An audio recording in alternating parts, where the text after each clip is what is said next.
Hello, hello, hello. Hi.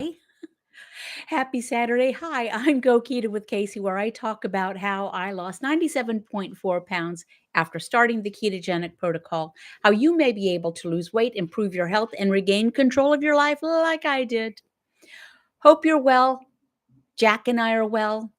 Uh, my lovely mate is in Colombia, South America right now, but I talked with him earlier. He is well. And I hope everyone is safe and happy and warm or cool or dry or whatever you need to be. So I'm going to talk today about, and I don't know whether the title of this was too stringent. Keto or consequences. See, that's a little bit stringent, but I didn't know another way to put it. Plus, I like the alliteration. And I will talk about that in just a minute. First, a primer. If this is your first time joining one of these live streams, there is no agenda as far as you guys are concerned. You can share as much or as little as you wish. Some people only, they just like to look or listen, but you're welcome to comment. Just keep it clean. And the ketogenic protocol, as I learned it and as I have practiced it for now over 11 and a half years, is to keep your carbohydrate intake to 20 grams or fewer a day. Total carbs, not net carbs. Why? Because net carbs means more carbs. It's that simple. Don't eat if you're not hungry. Stop eating when you've had enough. Be patient and persevere. And I added those last two bits. Today's thing about, excuse my these flyaway hairs, plus Jack is the most shedding creature that has ever walked the face of the earth. So Jack is he's in the middle of a blowout right now as far as his coat goes. So there's bits of Jack floating everywhere. Jack is our old dog, if you didn't know. Anywho, what do I mean by keto or consequences? This was inspired, this topic, by a conversation I had over the week. I have a private support group on patreon.com, and depending on your pledge level, you get anything from weekday video morning snippets, topics often suggested by patrons, all the way up to a monthly one-on-one with me. And I was talking this week with one of my one-on-one people. And this person knows is very, very bright, regimented, successful in aspects of their life, knows what to do, has done harder things, more challenging things than laying off the carbs and been successful. But we've talked several times over the overtime. And for the first time, they said, and they're perplexed. Why do I know what to do when I do fine? And then I get to the market and I get home and somehow I've purchased food that I shouldn't be eating. Can be anything from cheese puffs to ice cream to chocolate covered pretzels to French bread to whatever. And then they shared, and then it's home. So of course I eat it. Why do I do this? I don't know why I do this. So, well, we chatted a bit and I asked some questions. I said, well, how's your health? Which is frankly the most important thing. Their health is pretty good. They have a family history of health that's not so awesome. And they've seen, by those who have gone before, what can happen. And they don't want that same thing. They don't want to be bedridden or wheelchair ridden or not being as active as they want to be. So their health is pretty good. They would like to lose some weight. Okay. So we went back and forth. Why do you think this is? Is there, this is not an emotional thing for this person. They don't say, oh, well, I get triggered by something or I use food to cope. Nope. They cope with life pretty well. But what was the point? So I didn't ask the question to evince this. This person is smarter than I. Said, talking about my health, I guess maybe the problem is my health is still pretty good. I haven't suffered any negative consequences. I know the food I'm eating is not good for me, it's not nutritious, and I gain weight from it. I'd like to lose weight, but my health is still pretty good. And I thought, well, that's exactly the way I was. I was very large. You can go to for though many of you know my story. If you don't, you can go to my blog and read it. Link below. You can see photographs from 100 pounds ago. Oh, and for 30 years, off and on, I, tried all this stuff because I wanted to lose weight. I wanted to lose weight. I wanted to lose weight. I wanted to not feel like the fattest person in the room. I wanted to wear cuter clothes. But my health was still pretty good. The various 3 cancer situations notwithstanding. My health was pretty good for a fat person. I used to joke, I'm the healthiest fat person you'll ever meet. And then I wasn't. Then I wasn't. It's all fun and games when you're in the mid 20s, you're 30, you're 37, you're 44, maybe you're 48. And then you get to be older and it's no longer fun and games. And your joints are older and your lungs are older and your heart is longer and your resolve is burnt out.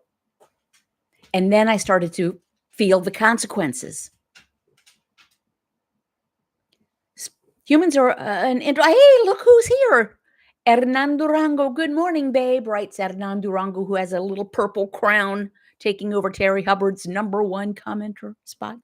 He's in South America, in Colombia, at Amparo's. Tell Amparo and Jenny I say hey. So, humans are weird. Name another species that makes decisions in opposition to their own best interest or their own safety or their own security, their own well-being. I can't think of one. But we do it all the time. We think smoking looks really cool when you're young. And the first time of smoking and you've done it, no consequences until the consequences come. We push the envelope as far as we can go, and it's not just about food or smoking. It can be about maxing out our credit cards. We go as far as we can go until the consequences become too dire. We are flirtatious, even if we're in a committed relationship, until we push that envelope too far and the consequences become dire. We decide that sitting in front of a giant television, watching sports, watching athletes actually do things while we're sitting on our duff, eating, potato chips and tossing back beer, we push that envelope until we find one day we have trouble getting off the sofa. And we're 75 pounds heavier than we remember being. We push the envelope. So how do we do this? Frankly, we have to employ some logic and we have to do some adulting. And we need to get in front of this. We need to stave off the consequences when possible. Some consequences of the world we can't do anything about. Some we can. We maybe don't want to fess up to that. We would rather not deal with it. I'd rather, I'll start Monday. But right now, I'm really jonesing after a 6-layer cake that I got at the supermarket. Forget about supermarket. You can get 6-layer cakes at the gas station now. Cakes 2, 3, 4 generations ago were big deals when people had birthday cakes because sugar was rare and dear. And so was flour. It was hard to come by. And all the things that you go in to make a cake. Now you can get them at the gas station. Excuse me as I shift. I have a little hitch in my get along, as we say in the South. And so I'm trying to get comfortable. My right hip.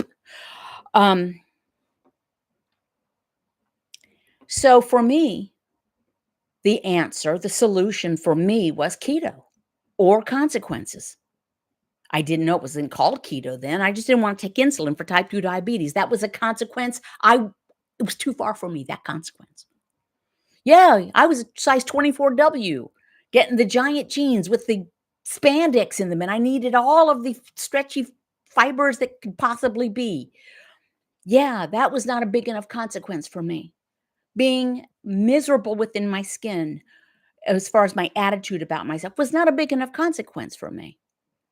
I didn't want to take insulin for type 2 diabetes. So what happened was I kept dealing with consequences until I got to a consequence that I didn't want to deal with. Now, thank goodness I did find the way to do that. I Googled how to not take insulin for type 2 diabetes because I knew I was on deck for that. And the solution is keep your carbs 20 grams or fewer a day, total not net. Don't eat if you're not hungry. Stop eating when you've had enough. It's pretty straightforward. And fortunately, that day, I disengaged the idiot part of my brain and I engaged the very smart part of my brain. And I started that. And so, spoiler alert, my average blood sugar now is like 78. I take it once a week on Mondays. My average ketone body's beta hydroxybutyrate as measured by the Keto Mojo. If you go to my blog in the sidebar, you'll see link to the Keto Mojo, which I actually just happen to use and like. And I get a little affiliate thing from it. I look forward to that $1.14 every month. Is my beta hydroxybutyrate, it averages about 2.5.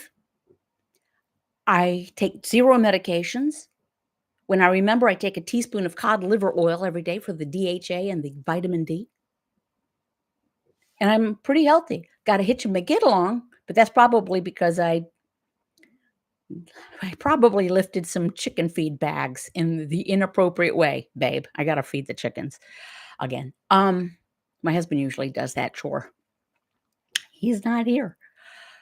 So, keto or consequences? Let's like I said, let's adult ourselves and say, "But I don't wanna give up carbs. I really like popcorn." Yeah, so do I. I really like popcorn.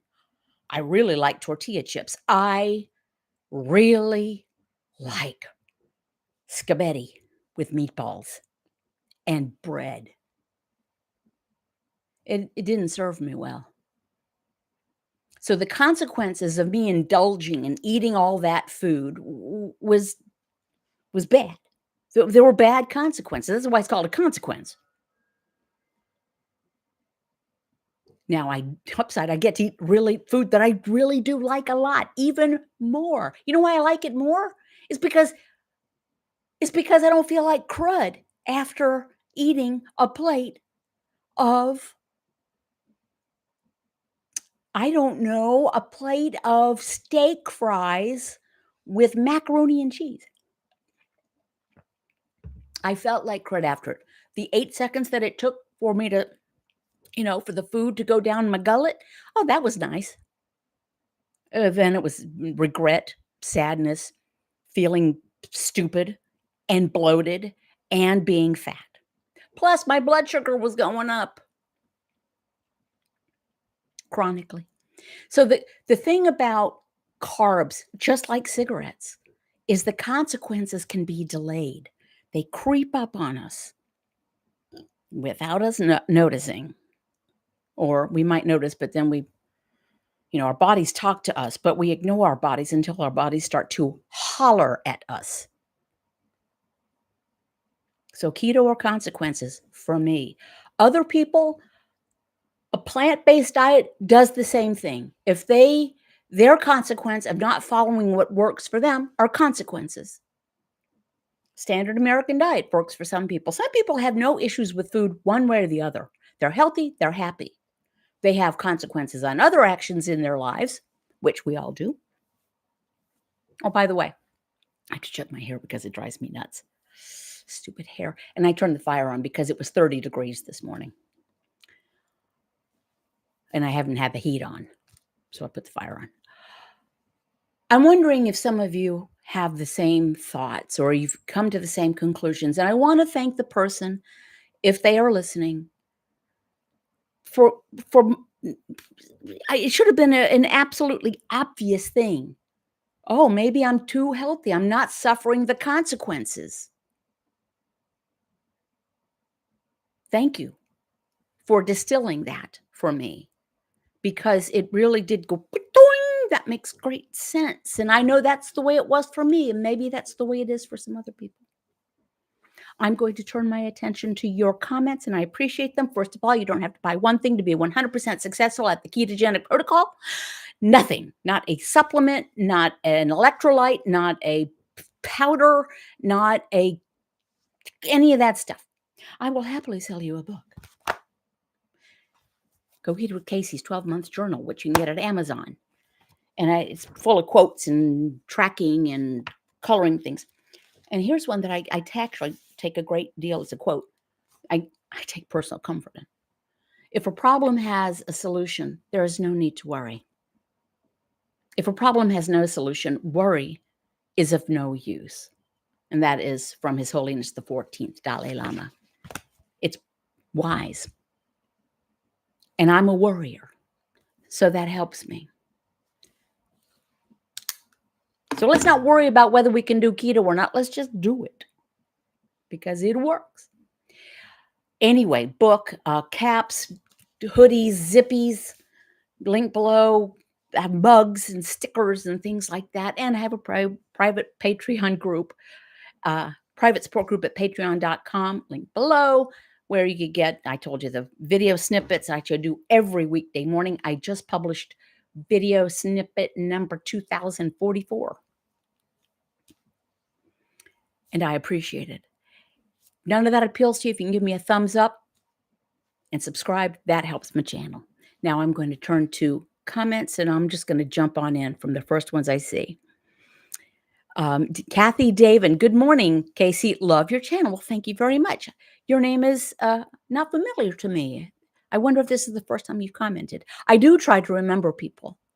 Judy Porterfield, good morning, Casey and all, and lots of emojis and hearts and things. And Marianne Lemaster, good morning, Casey. Alexis Perlo, good morning, Casey. And Betty Lookabach, good morning, everyone. Deb Rundle, good morning, Casey and all from Vernon, British Columbia. One of the things that has humbles me a great deal and inspires me is hearing from people. There are people on my Patreon group, and there are people subscribing, and people that reach out to me at my blog, etc., from all over the world, from Istanbul, Estonia, New Zealand, lots of Aussies, the UK, Ireland, Sweden, France, and there's a dude in Colombia right now listening to me. Of course, you know, it's in his marriage contract. He has to listen to me. Heidi Watts, good morning from cold Wisconsin. Yeah, I won't complain about the 30 degrees here, right? What is it in Wisconsin, Heidi? Jessica Boyd, oh my God, I made it to a live for once. Good morning. Good morning. Karen, good morning from Chile, Utah. I think there's some other comments around up here. I want to make sure I get Terry Hubbard wishing all a great keto day. And Betty Dampierre. Hi, Kinsey, and hear you. Thank you for letting me know that. So I do think maybe the crux of the situation for those of us who, and I said it to myself, I knew since 1977 that low carb worked for me. Keto, as I follow it, is essentially the induction period of Atkins. It's what it is. And I knew since 1977 that worked for me. I was in college. I lost the 12 or 13 pounds I'd put on over the first year and a half of living on campus, lost the weight, threw away the book. Tried again throughout the years as I needed it. Then I didn't need to pay any attention because I was cute as a bug. And I went through college, and I moved to Boston, met my lovely mate. We knew each other for 3 months, and we got married. And he spoke very little English, and I spoke essentially no Spanish. And as I've often said, after the birth of our second child, we had to learn to communicate verbally. Anyway, but I was cute. Hence the, 2 children in rapid succession. But I tried off and on since my mid-20s to my mid-50s. I knew low carb worked. And I would say, why do I stop? I know it works. Why? What is wrong with me? I started to question. Then I started to think, okay, well, universe just wants me to be fat. That's my role. Universe wants me to be fat because I'm an otherwise intelligent, high achieving person. And then I realized after I spoke with this person during the week, in those moments, the consequences were not dire enough for me. For me, when the consequence became about my actual health, that's when it started to creep in. For some people, it's size jeans you wear. For some people, it's for gentlemen, I know a belt size is a when you get to, okay, I've always worn a size 32 belt. Now what? I'm 48. What? I'm 42. For some people, it's an actual number on the scale. In Europe, where they measure in either stones or kilograms, there is something in Germany called an Uhu. If you want to go under 100 kilograms, and that's called being an Uhu, owl, oh, the Uhu. So anyway, correct me if I'm wrong on that. One of my patrons, Kimmy from Germany. So for some people, it's a number on a scale. For some people, it's health. Lots and lots of different reasons and lots of consequences that we have to own up to because of our food choices. Things happen beyond our control. Yes. We can control what we put in our gobs. We don't want to say that we can control it. We like to say, I can't stop. Yes, we can stop.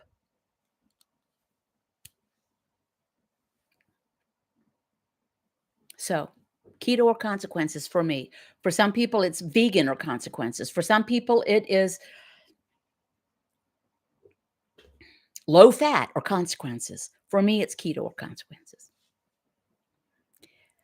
Heidi Watts writes 30 degrees and frost on the ground. Good day for keto chili.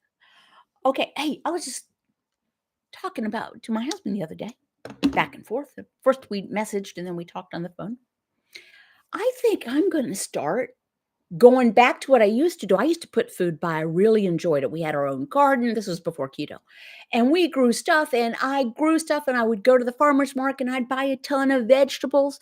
And I have a cast aluminum all American pressure canner. I got all the stuff for it. Then I went keto. So not so many vegetables do we need. I'm not going to put by carrots or beets or any of that stuff. But I'm going to start canning some meat and, protein, chicken, beef. I want to experiment because have all the ingredients.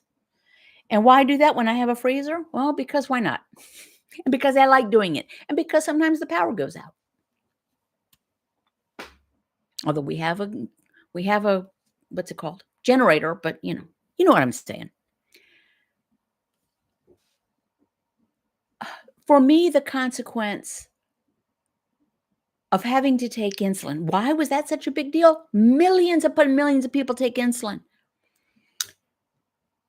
Because even in my idiot brain, I knew that whether or not my 3 separate years apart cancer diagnoses that were no joke. First cancer was when I was pregnant with our 3rd child. It was an invasive cancer, and it was very dramatic. Back and forth to Duke Hospital. And he's great. He's old. He's nearly middle-aged. How old is he, babe? He's 35. Anyway, whether or not those cancers were impacted by the fact that I was growing more and more obese or not, in my brain, I would have caused needing to take insulin for type 2 diabetes. That is direct line. My mouth injections. And I didn't want that.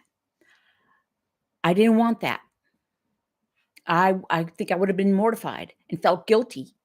Now, when I would overeat and feel bloated and everything, I would feel guilty because I'd eaten food I shouldn't. But then take the consequence further, I'd feel guilty because there would be the expense of having to give me having to take injections because I decided that tortilla chips were more important to me. That was idiot brain. I engaged. Smart brain. I highly recommend giving keto a try. It really does work. It's not something, I mean, it's one of those things where you need to have your carbohydrate intake consistently low enough that your liver is not pumping out glucose. I will hear from people, I don't understand it. I am keto 90% of the time and nothing's happening. Well, there you go. Is this really something you want to remain being a fat burner? If you're doing something and then, once a week or once a month, or some people advocate for cheat meals or cheat days or cheat weekends, which cheat what? Then you're going to start burning glucose again. And it can take many days, if not weeks, to get back to burning fat for fuel. One carby meal can knock you out of burning fat for fuel, revert you to burning glucose for fuel, and then you got to start over. Plus, then you got to fight with your brain about food. And I'm tired of fighting with my brain about food.